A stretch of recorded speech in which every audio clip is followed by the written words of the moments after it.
evening, everyone, and welcome to Prometheus web presentation. This is our fourth web presentation, and we hope to start our normal in-person activities as soon as circumstances allow. Until then, we will keep offering you exciting topics. This evening, we celebrate the 80th anniversary of October 28, 1940, Greece's OXI against the ultimatum by Italian dictator Benito Mussolini, bravery that startled the world and manifested Greece's love for freedom. Greek Americans had played an important role in coming to Greece's aid during the Axis occupation that followed. The Greek American campaign, under the banner "Don't Let Them Starve," created an astonishing Greek War Relief Fund. And there is no better person to talk about this effort than attorney James Marketos. I would like to thank him for sharing this moving part of Greek American history with us. We also have a special greeting from the Ambassador of Greece to the United States, Alexandra Papadopoulou, for which we thank her.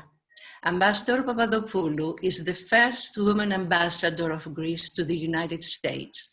She has a long, successful diplomatic career and has held key positions at the Ministry of Foreign Affairs, the European Union, and the United Nations. Before being appointed ambassador to the United States in February of this year, she was head of the diplomatic cabinet of the Prime Minister. Ambassador Papadopoulou knows the United States very well. She received her master's degree in international relations and international law from the University of Pennsylvania, has served as consul of Greece in New Orleans, as well as deputy permanent representative of Greece to the United Nations in New York. We wish her success in her new post and look forward to meeting her when we resume our normal activities. Good afternoon. I would like to thank the Hellenic Society Prometheus for inviting me today to celebrate with you the 80th anniversary of October 28, 1940, the day that the people of Greece responded with a resounding OXI to fascism and Nazism. This was a defining moment in modern Greek history, as well as overall in World War II, in the efforts of Allied democracies during World War II to defeat the forces of evil and darkness. A moment when the Greek people chose the difficult path of resistance against a conqueror that far outnumbered them. It was a moment when resilience, determination, and love of freedom and country prevailed. This bravery was acknowledged and celebrated with headlines around the world. And it is this kind of resilience and determination that have carried the Greek people throughout their tumultuous history and go a long way to securing a bright future for the country. It is also heartwarming and inspiring to see this occasion commemorated and celebrated by second and third generation Americans of Greek heritage, who continue to honor the history and traditions of their forebears. I would like to thank tonight's speaker, Mr. James Marketos, for bringing to our attention a part of Greek American history, the common path of both Greek and Americans, or Americans of Greek descent and non-Greek descent, throughout 200 plus years of common struggles, always side by side, never against each other.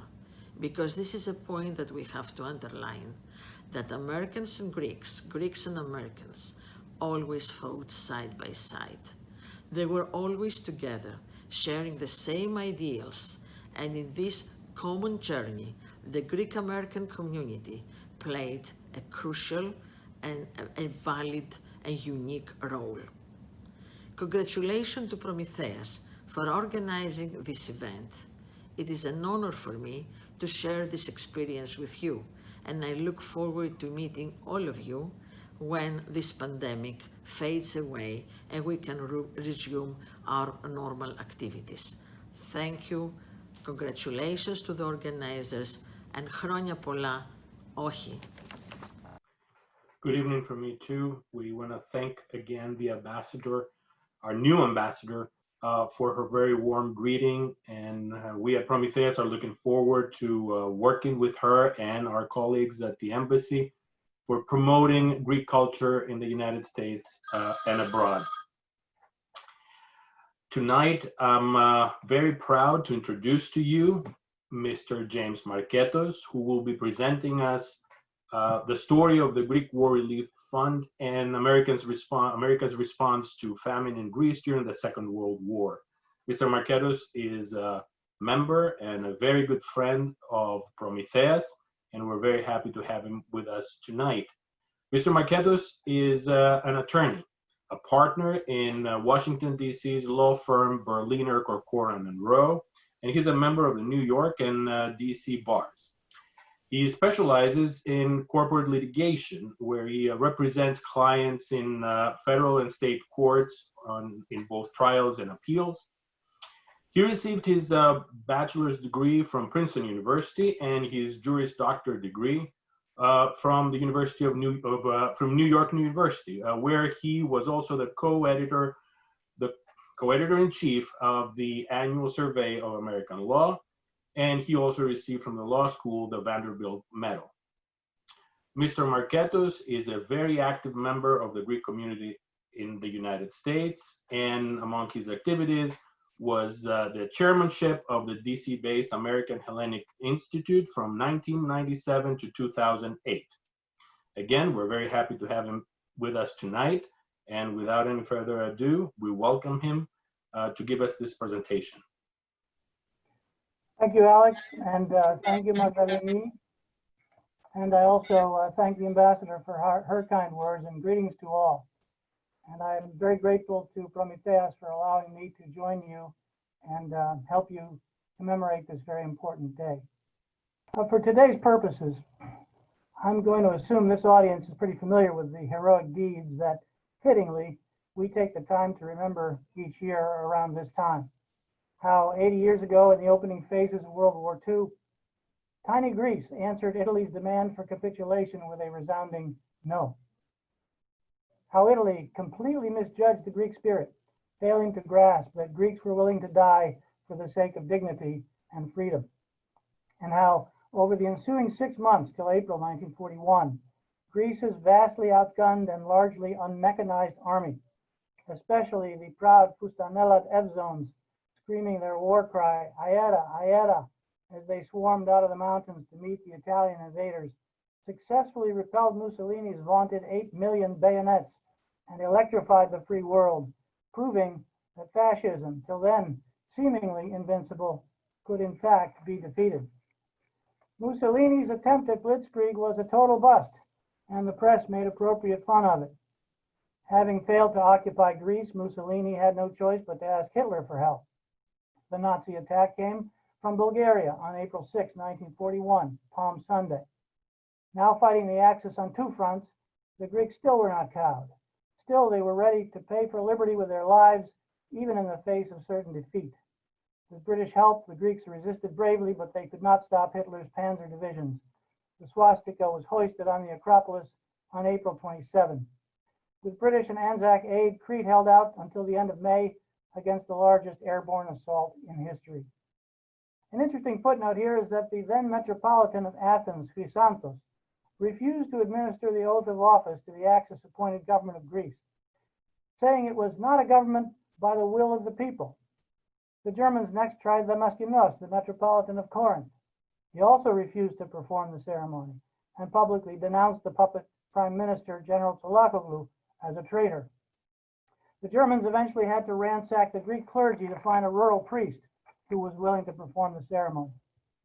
Greece's 6-month resistance thrilled the free world and fundamentally changed the course of the war. It shattered Axis plans for the Balkans, Turkey, and North Africa, and gave Britain crucial time to consolidate her forces in Africa and the Near East and to protect the Suez Canal, the gateway for Commonwealth troops arriving from India, Australia, and New Zealand, all of which prevented the Mediterranean from becoming an Axis stronghold. Greece deflated Italy's prestige, proving that Mussolini's war machine was not invincible as advertised, and exposed the flaws that eventually brought about Italy's downfall. Germany was distracted for precious weeks from its preparations for invading Russia, with disastrous later consequences for Hitler's Eastern Front. Perhaps most importantly, Greece gave Europe hope. And I'm quoting now, "For the first time, millions of men and women in Europe felt a new hope. For the first time since September 3rd, 1939, an Axis army had been defeated." That's the end of the quote. Her modern heroes were lionized as worthy descendants of the heroes of ancient Greece. For the remainder of the war until liberation in December 1944, Greece was occupied in German, Italian, and Bulgarian sectors. The occupation was brutal, but Greece's spirit of resistance remained unbroken. One observer said that despite the penalty for listening to foreign broadcasts, 2 years in prison, "I never met a Greek who failed to listen in to either London or Cairo at least once a day." The occupiers were never let off their guard. They were relatively safe in major population centers, but even there they were subjected to constant harassment.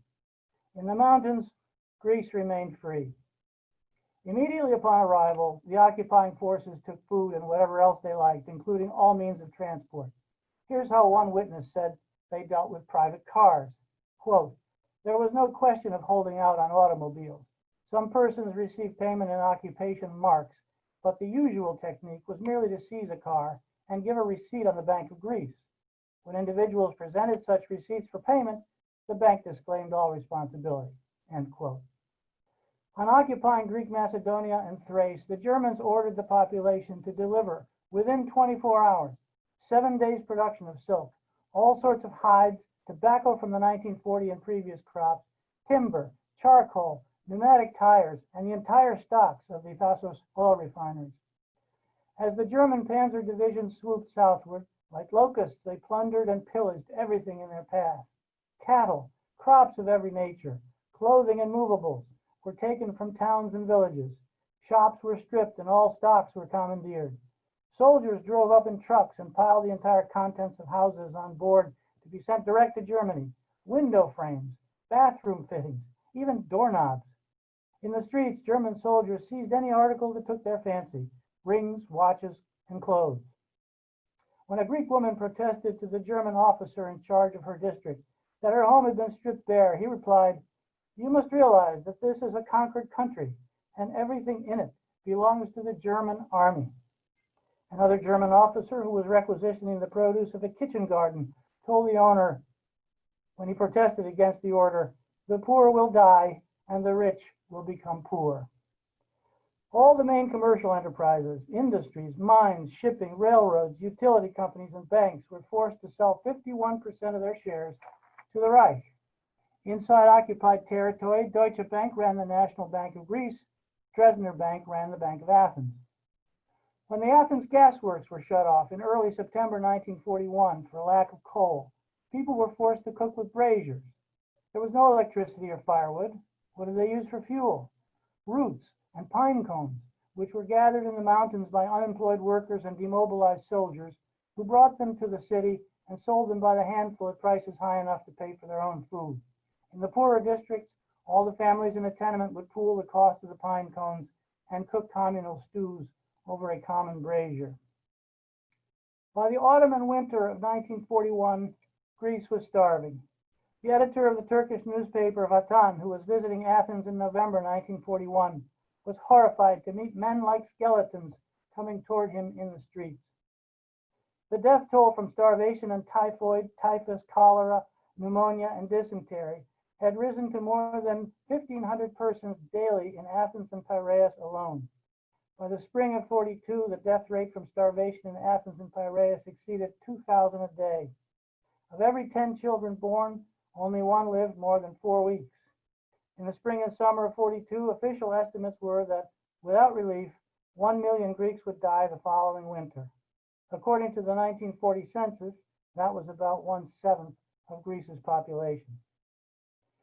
Today, I'm going to address an American aspect of the OXI Day story. Greek War relief. It's the remarkable story of how a relatively small ethnic group, whose roots in American soil were not yet very deep, responded quickly and effectively to a wartime emergency by raising millions of dollars to save lives during Greece's occupation by Axis forces, and after the war, continued to furnish desperately needed food, medical supplies, and other relief through Greece's bitter civil war years and the period of rebuilding in the 1950s. Greek war relief was a shining but now mostly forgotten moment in the history of the Greek American community. Today, I'll give you a little flavor of how these remarkable volunteers successfully came to the aid of Greece in its time of need. Within 10 days after the Italian attack on Greece, hundreds of prominent Greek Americans gathered in New York City in response to the call of Archbishop Athinagoras. They came as representatives of Greek communities and voluntary associations from across the nation to relieve the dreadful conditions that already existed in Greece and were sure to worsen as long as war conditions lasted. They agreed to combine their efforts under one organization to be known as the Greek War Relief Association. A week later, 350 Greek Orthodox parishes and over 2,000 voluntary associations had joined Greek War Relief. Here's one way they did it. All AHEPA district governors sent an urgent telegram to all chapters. You can hear the urgency in these words. You are fraternally commanded and personally requested to commence immediately an AHEPA drive in your district to collect funds for relief to the Greek motherland, the victim of unprovoked aggression. Take proper steps. Organize chapter committee. Invite assistance and collaboration of prominent persons of non-Hellenic descent, and mobilize public opinion through press, theater, radio, churches of all denominations, and chapters of national fraternal organizations. Now is the time to show our spirit. Act at once and wisely. Within a few months, 964 local Greek War Relief chapters were authorized to get to work.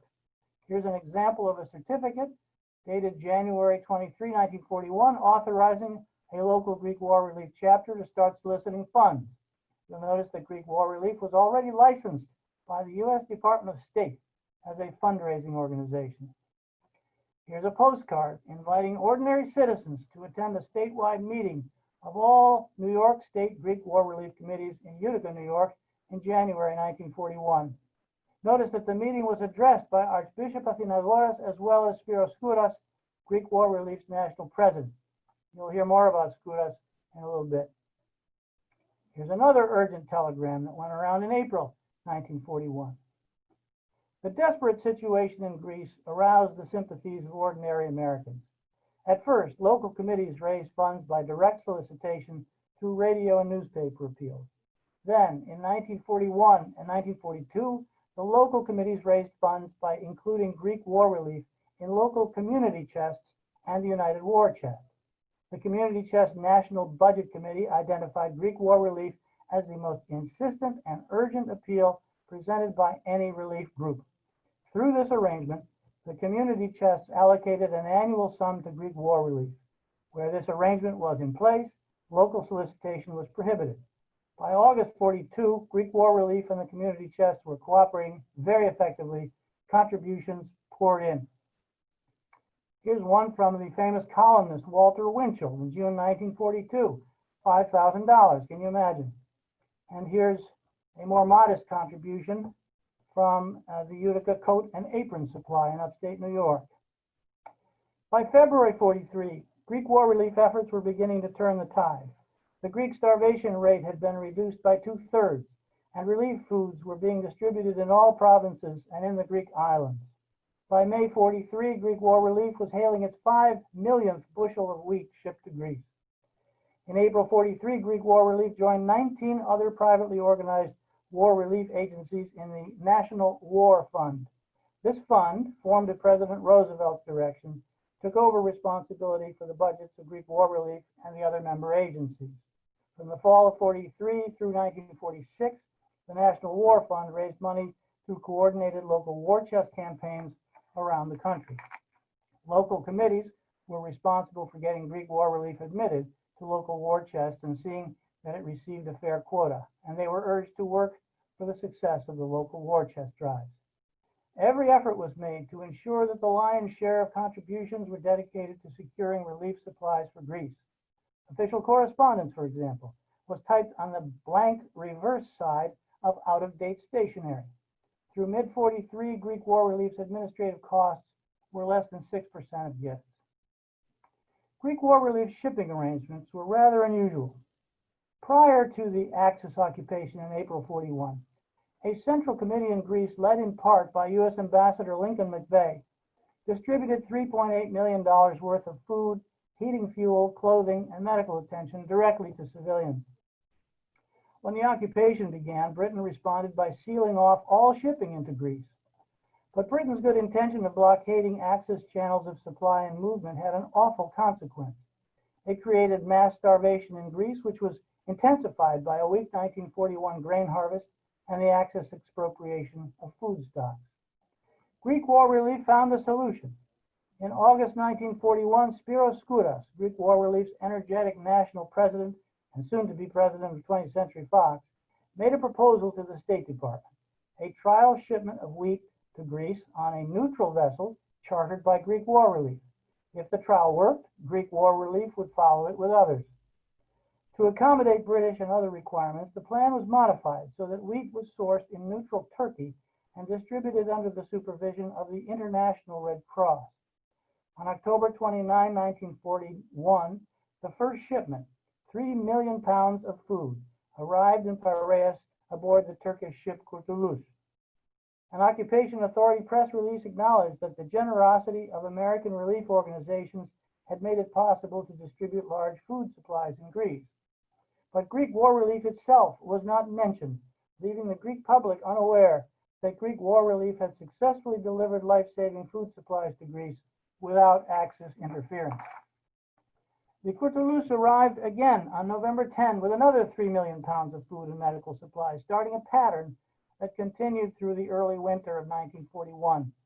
But Turkey's own wheat reserves declined in early 42, and the food supply to Greece was cut off. Once again, Greek War Relief stepped in with a short-term solution, this time with public pressure mounting against Britain to lift its blockade to let relief convoys through. Greek War Relief chartered the neutral Swedish vessel Sicilia, which delivered over 2.5 million pounds of food and 9 tons of medicines from New York to Piraeus, arriving March 27, 1942. Greek War Relief transformed this short-term solution into a long-term one, but had to let neutral Sweden take the credit to avoid British embarrassment that its blockade had been lifted under Greek-American pressure. Once again, Greek War Relief's name was not mentioned. But beginning in August 42, 3 Swedish vessels chartered by Greek War Relief each delivered 15,000 tons of wheat and 50 tons of medical supplies. Thereafter, shipments became regular and systematic. By the summer of 44, a fleet of 16 Swedish vessels was making monthly deliveries of 15,000 tons of wheat, 3,000 tons of dried vegetables, 100 tons of powdered milk, and other material aid to Greece. All costs were assumed by Greek War Relief. By March 45, Greek War Relief had dispatched 101 relief missions to Greece. In total, they delivered about 600,000 tons of wheat and other foodstuffs, 3,000 tons of clothing, and 20,000 tons of medicines and related supplies to the Joint Commission of the Swedish and Swiss Red Cross Societies, which, under the auspices of the International Swiss Red Cross Committee, was in charge of distributing relief supplies in Greece.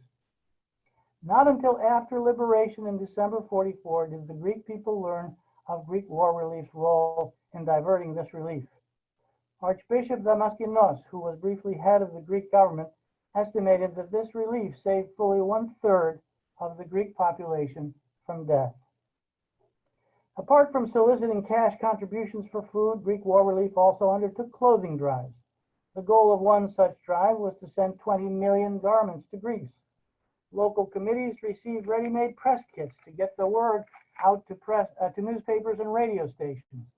State-by-state pie charts published in the association's monthly newsletters kept the local committees abreast of progress. In addition to bulk shipments of 7 million articles of clothing and shoes, 33,000 individual clothing packages were received at the Greek War Relief warehouse and forwarded to individuals in Greece. By the end of the war, Greek War Relief had established 150 community medical clinics throughout Greece, each serving a population of 6,000 to 10,000 people. Also in operation were 18 mobile medical units, fully equipped and staffed by Greek War Relief. By the way, among the sponsors of these units were the Ladies Philoptochos Society of St. Sophia Cathedral here in Washington, D.C. In 1946, Greece again faced starvation, and once again, Greek War Relief stepped forward to help. Child feeding stations were opened in Epiro in Macedonia. Their goal was to feed 250,000 children with one nourishing meal each day by the spring of 46. By August 46, the program was feeding hot noon meals to 92,000 children between ages 2 and 6, and over 400,000 children between ages 6 and 14. During the war and occupation, 325,000 Greek boys and girls lost either a father or a mother. More than 45,000 were robbed of both. Under Greek War Relief's 1946 Orphan Support Program, $80 cared for one child for a year. During the 6-month Give an Animal to Greece campaign launched in February 46, Greek War Relief allowed more than 9,500 American donors to purchase nearly 11,000 mules, horses, and cows valued at $1.4 million to restore Greece's war-decimated herds and draft animal stocks. Another 46 program provided for the shipment of food parcels directly to friends and family members in Greece. Packages cost $12.75 and weighed about 35 pounds. The price included the cost of packing, shipping, insurance, and delivery to any part of Greece. By special arrangement with the Greek government, a continuous flow of these parcels entered Greece without custom inspection or duty. As soon as a purchaser's money order was received, Greek War Relief cabled its Athens office, which moved packages out of its Greek warehouse so that the recipient could expect to receive a parcel in 2 to 3 weeks from the time it was ordered in the U.S. Sometimes deliveries were made using Greek War Relief's own trucks. Island deliveries were made with Greek War Relief's own vessel, a converted naval convoy escort, the ex-Tourmaline, that flew the American flag, sailed under American registry, and was manned by an American crew. My investigation drops off as of February 1947, when Greek War Relief became a member agency of CARE. That was originally known as the Cooperative for American Remittances to Europe, and later became the Cooperative for Assistance and Relief Everywhere. By any standard of measurement, Greek War Relief was a stunning success. Within 6 months after the Italian attack on Greece, the organization had collected more than $4 million. That's about $73.5 million today. Well, how did they accomplish such a remarkable success? It was due in no small part to Greek War Relief's national leaders, especially Spiros Skouras. They were well assimilated into the mainstream business community, particularly in entertainment, and they knew how to quickly mobilize sophisticated mass communication skills to raise huge sums on a sustained basis for the relief of Greece. The leadership also had great connections, and through them, they were able to enlist active support at the highest levels of American society. Within 3 months of the association's founding, its National Citizens Committee reflected a cross-section of the top ranks of American business, academia, politics, the arts, and society. Listen to some of the names, some of which you can see here. Winthrop Aldrich, chairman of Chase National Bank. Nicholas Murray Butler, president of Columbia University. Carl Blagan, the renowned excavator of Troy and Pylos. Mrs. Andrew Carnegie, Mrs. Roosevelt, Mrs. Coolidge. Will Durant, the famous historian and philosopher. Samuel Goldwyn, Jack Warner, Darryl Zanuck, and David O. Selznick, the major players in Hollywood. William Randolph Hearst, Arthur Hayes Sulzberger, and John Hay Whitney, publishers of the major U.S. newspapers. And it goes on and on like that. Of the 400 members of the National Citizens Committee, only 19 names were Greek. One of the Greek War Relief's early high-profile events was the opening of an exhibition of El Greco paintings in New York City in commemoration of the 400th anniversary of El Greco's birth. All proceeds of admission were dedicated to Greek war relief. Many of the important people associated with Greek war relief were not mere figureheads. Harold S. Vanderbilt, for instance, president of the New York Central Railroad, served as honorary chairman of Greek War Relief's National Committee throughout the war. He diligently engaged in the association's activities and contributed his social cachet to its success, such as by hosting a dinner for Greece's King George II when he visited the U.S. in June 1942. From Greek War Relief's national headquarters at 730 Fifth Avenue in New York, monthly newsletters and a steady flow of press releases, radio scripts, sample solicitation letters, sample letterhead, sample organizational charts for local committees, pamphlets, leaflets, posters, buttons, specially designed men's lapel pins and ladies' brooches, clothing labels, shipping labels, matchbooks, contribution forms, contribution boxes, authorization cards for solicitors and receipt booklets, and other such useful materials poured out for the aid of local fundraising committees. The local committees were given detailed instructions on how to give speeches, gain effective publicity, organize sporting events, conduct radio interviews, put on banquets, utilize tributes furnished by famous authors and columnists, and use theaters for fundraising purposes. The national leadership produced movie trailers and short features for local showings. Photographic mats and advertising copy were made available to aid daily and weekly newspapers in distributing illustrated news stories. Greek War Relief's fundraising events could count on support from top-name entertainers and political figures. 5 great national events were arranged in the first year alone: a Hollywood radio broadcast, a national banquet, a national charity ball, a motion picture theater benefit, and a national tag day. Here's an announcement for the tag day sale from an Ann Arbor, Michigan chapter. By far, the highest profile event was the Hollywood radio broadcast, a 90-minute extravaganza titled America Calling. It was arranged by Hollywood producer Samuel Golden and was hosted by Jack Benny and Bob Hope. Here's Jack Benny, the notorious tightwad, making his contribution in a promotional ad. And here's another one with Judy Garland with some Ebzones, probably supplied by Hollywood. Music was furnished by a 75-piece symphony orchestra and a chorus of 35 voices. The announcement to the local committees not only boasted that it will be one of the finest shows ever broadcast, with practically all outstanding Hollywood personalities participating, but also provided guidance on how to leverage the broadcast into contributions. A sampling of the Hollywood luminaries who participated in the America Calling broadcast reveals how effectively Greek war relief made Greece's wartime plight a topic of mainstream interest and national importance. Mickey Rooney, Betty Davis, Fanny Brice, George Burns and Gracie Allen, Clark Gable, Charles Lawton, Carol Lombard, Myrna Loy, Mary Martin, Jimmy Stewart, Shirley Temple, Spencer Tracy, and the list goes on and on. When you consider that Greek war relief was just one among many worthy targets for wartime giving and volunteerism, and that its activities were conducted not with computers, cell phones, and the internet, but with manual typewriters, carbon copies, offset printers, rotary dial telephones, and telegrams, the level of its success is astounding.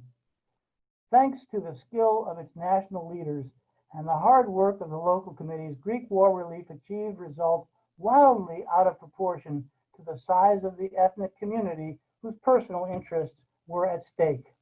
As a result, millions of dollars were raised and millions of lives were saved.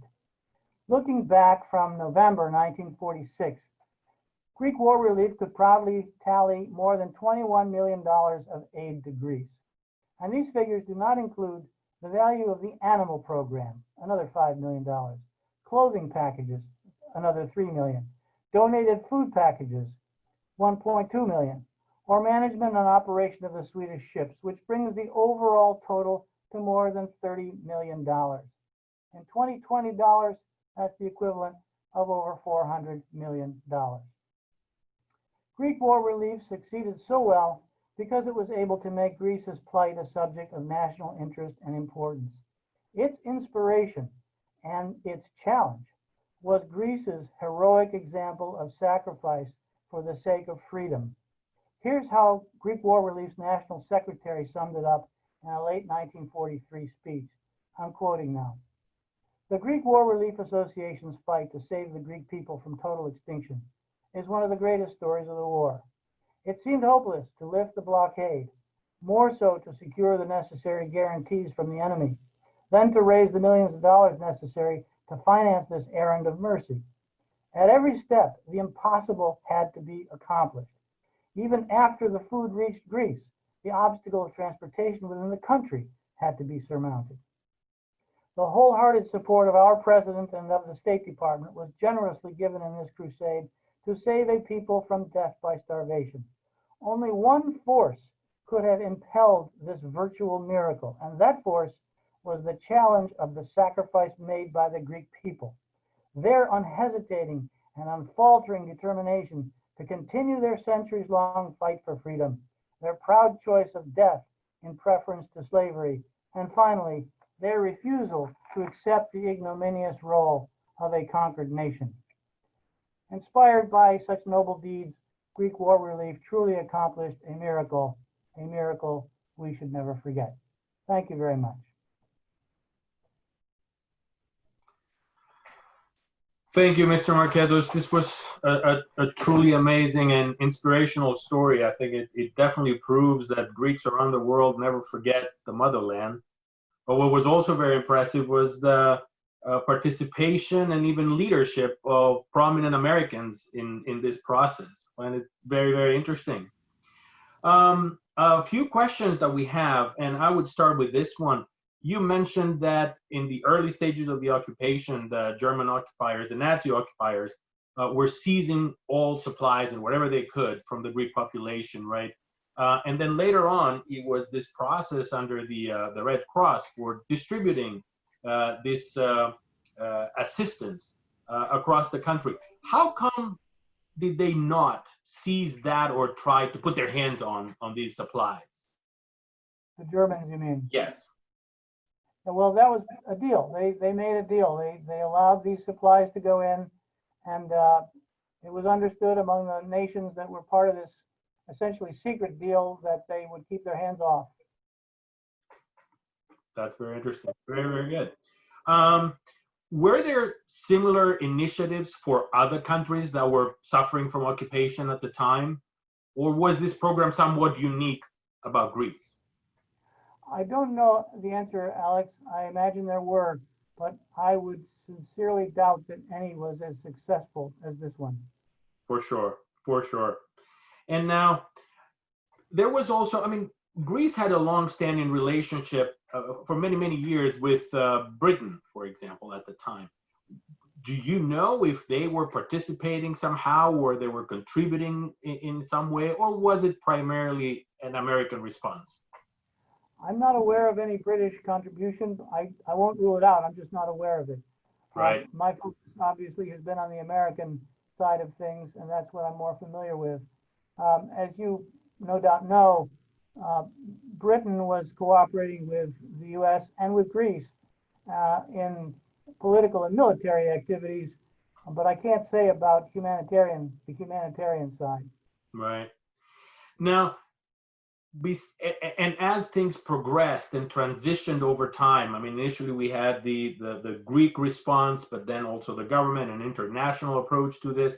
Besides food, clothes, and medical supplies, was there any other form of assistance over time that was provided to Greece, like manufacturing or industrial or anything like that in rebuilding the country and helping people survive and reconstruct? I'm not aware of any such help being offered through Greek War Relief. My understanding is that Greek War Relief only gave the kinds of supplies that you mentioned and that we saw in the presentation. Whether there was building going on, it was certainly underway under the Marshall Plan and the Truman Doctrine, but that was government provided relief, not private the way Greek War Relief was.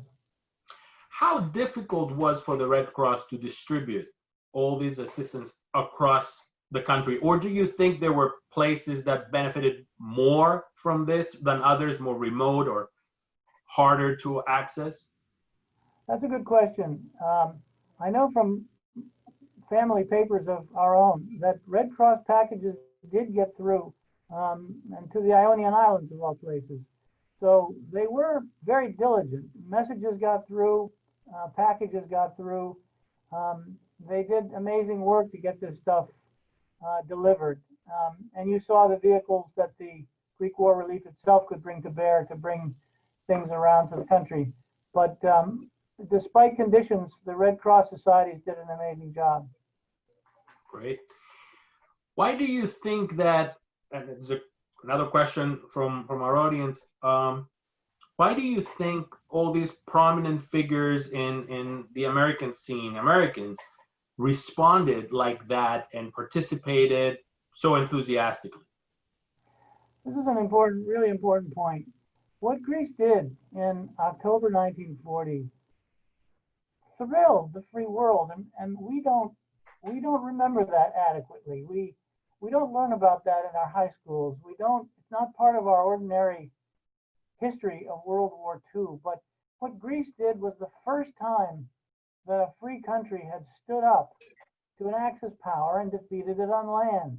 And that just energized everybody. And then when the stories started coming out about how this overwhelmed, unmechanized Greek army was defeating Mussolini, who had been portrayed for years as this, undefeatable, invincible military force, it just thrilled people, and ordinary people as well as prominent people.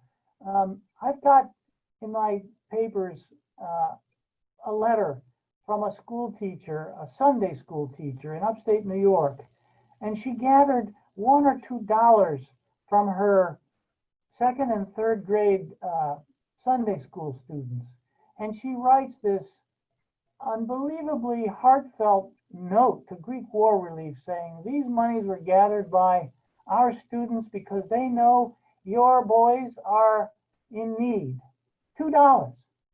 That's the kind of support that Greek War Relief was able to engender among ordinary Americans. I want to emphasize that the leadership of Greek War Relief was so successful in making it a prominent and a priority for giving among Americans across the board during the war. And it's because of how much Greece electrified the world. If you will indulge me for a moment, I will read how the New York Times summed up what Greece did. This was an article that they wrote on March 25, 1941, Greek Independence Day, 1941. And I'm quoting now. She did not go into her present war as a democracy. She did not take up arms willingly. Few expected from her more than a few weeks' resistance, a brave but brief gesture for freedom that would have to be recognized when the post-war settlement was made. She has surprised the world, revealed Mussolini's pitiful weakness, upset Hitler's plans. It is a poignant irony of our time that the will to resist should be so vehement in this little half-armed nation, whereas in some greater nations it hardly existed at all.